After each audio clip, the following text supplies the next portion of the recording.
สือห้องให้พี่น้องเอ้ยคุณน่ะเอาปิ้นมึงนู้คุณน่ะตอนนี้สุดยอดเลยโอ้ตอนนี้มะพร้าวล้วนๆเลย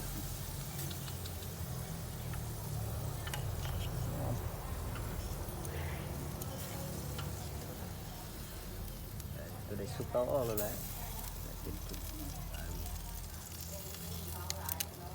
น้ำตกก็ได้แล้วน้ำตก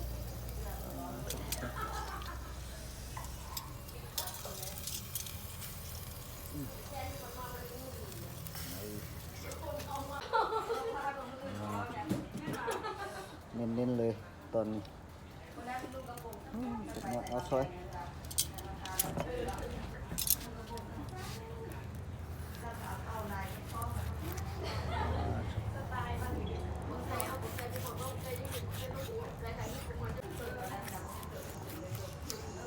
เสือห้องให้แท้แหละนี่คนน่ะมันเต็มเนื้อพี่น้องเลยเป็นมะพร้าวสันเด็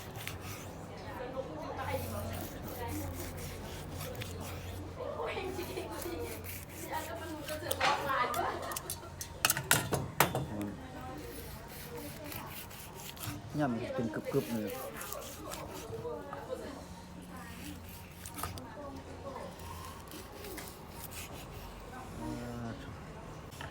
ขอเอาก้อนเดินนิดเดียว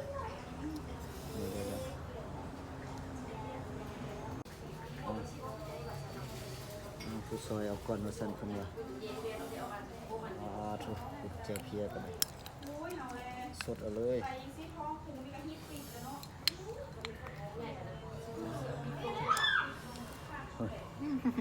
ยังไงบุญญาติเต็มปากเต็มคำน้ำแตกออกเลยเยิ้มๆเลยบ่คำนึงก่อนยังโบสะใจอันนี้ก็แม่นเลยแต่ว่าตัวนี้มันจะเป็นติดซีนนิดนึงพี่น้องดูเลยเอาแบบน้ำตกเลยพวกแบบมีเดียมเลยด้วยนี่